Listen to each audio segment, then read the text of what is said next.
年の那覇国際通りにて首里城復興祭が結成されました。その重量はおよそ70キロ。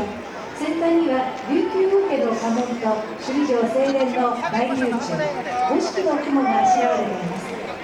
めでたいことの前兆として現れる雲が随雲。この旗を美しく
稽古に合わせてバランスをとってらっしゃいましたね。そうですね、見事でした。はい、さすが首里代表ということですね。そうですね。旗頭というのはどういうことに演舞されるものなんでしょうか。そうですね、幸年を願うとき、そして実際に本作であったとき、神様へかけて出てくる雲ですね。なるほど。地域が目指す目標、テーマのようなもの。そうですね。何が描かれているか。そうですね。それを